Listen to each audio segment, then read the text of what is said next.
Welcome to the 3-Wick Thesis Candle channel. My name is Tracy, and today I have an episode of my Lighting the Way series. And this candle, it's an interesting one because this came out as a part of a collection. It was part of the coffee house collection. I think it's technically fall coffee shop collection from Goose Creek. The problem was, this is what I like to call a straggler. They released the collection as a buyer and as a reviewer. It's like, oh, I'm going to get all of them, ship them to my house. And then about 2 weeks later, Pumpkin Spice Latte was released.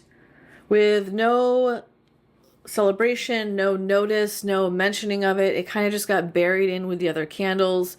Candle Guy over on the subreddit did post a picture, and I was like, what is this Pumpkin Spice Latte? And according to the website, this is also a new fragrance. So a little bit disappointed that I couldn't review it, right when the collection arrived. But I have it now. And I think it's important to include a review on it because I know some of y'all are going to want to know.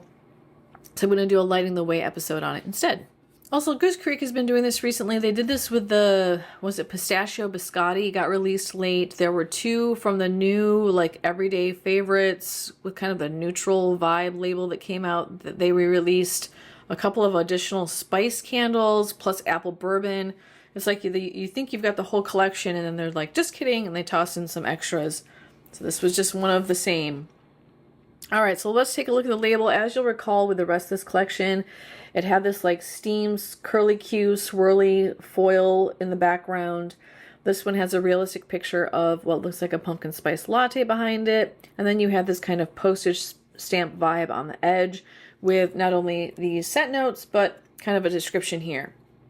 This says bold espresso with vanilla cream and multiple shots, not one, but multiple shots of pumpkin spice flavor.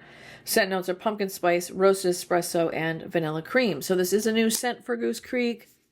White wax, ooh, it is strong. Thin, stiff, ropey wicks. And I am getting a whole lot of vanilla cream.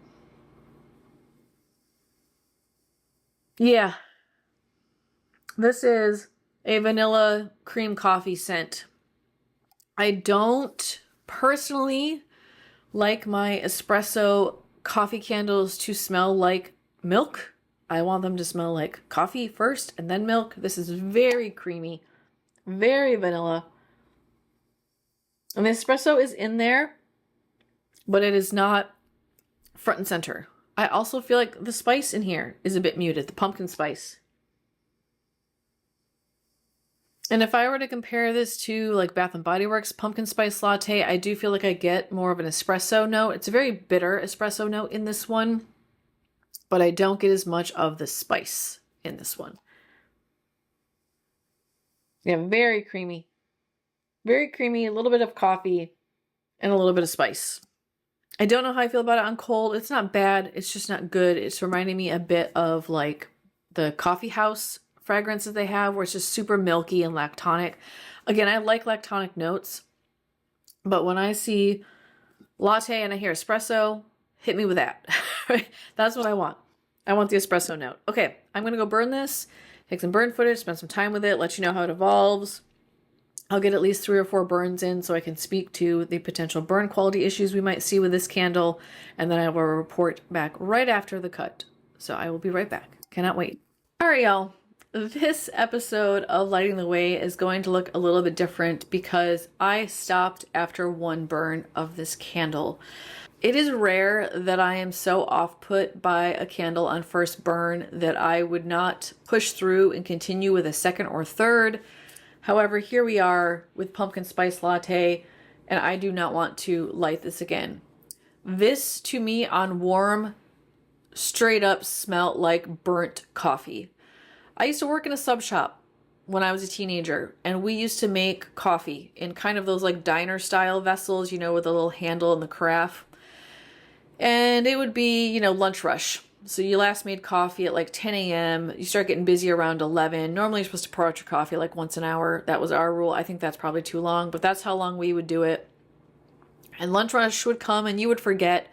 And before you know it, it's 3 o'clock and you'd be like, ooh, I want some coffee. And you'd pour it out and it would be almost tar-like and have a burnt smell to it.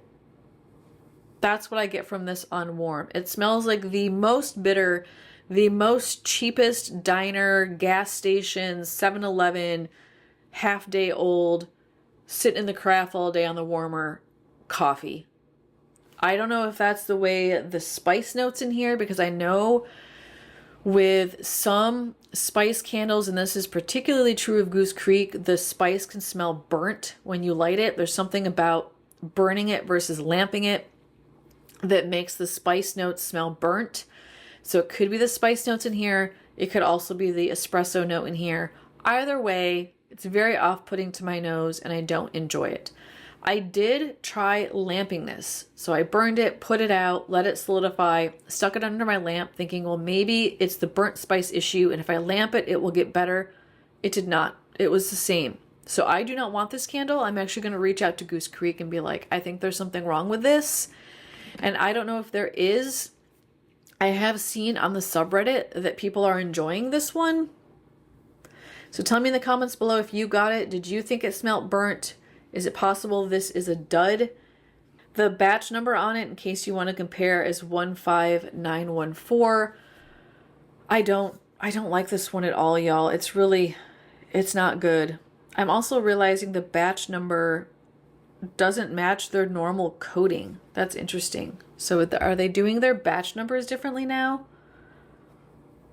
You can't follow it by date anymore with the way they've done their new batch numbers. That's interesting. Anyways, it's not good. I don't like it. And I'm going to be reaching out to Goose Creek asking for a refund or a gift card. I'll send it back to them. I don't want it. Other than burnt coffee, I would say it needs more of the creaminess. I felt like it was overwhelmingly coffee and spice. I feel like the spice was over-spiced. It was too much, and there was too much bitterness in the coffee. Strength was good. That's why I'm partially disappointed. It was a good performer. I would say medium leaning towards strong, and it had good throw. But overall, I was craving more warmth, more creaminess, more sweetness, something I'd want to drink, and this is just not something I would want to drink. I even thought maybe it was just me. It was just my nose. The Hubs absolutely loves anything coffee scented. And I asked him, what do you think of that candle? And he said, oh, that smells gross. I was like, yeah, okay, that's what I thought. He's like, what is it? I said, oh, it's pumpkin spice latte. He's like, that's not pumpkin spice latte. And I was like, yeah, I know. Thank you for validating me. So even the Hubs, who is an ex-barista, coffee connoisseur when it comes to home fragrance, was like, no, this isn't it. So again, this could be a one-off. This could be just a defect, poor quality, mispour. I don't know. I need your voice to help me figure that out. So leave a note in the comments if you've had a similar experience, or if you're loving it, let me know that too, and then I'll know that it's more likely a batch issue on my end. If you have any questions for me, let me know. I don't have a whole lot to answer because I didn't really burn this enough to get full insight, just enough for me to know this one's not for me. If you appreciated this video, go ahead and give me a thumbs up. And if you want to see more reviews like this and more of my content, make sure you're subscribed because I got lots of good stuff coming down the channel pipeline. Until then, take care. Bye-bye.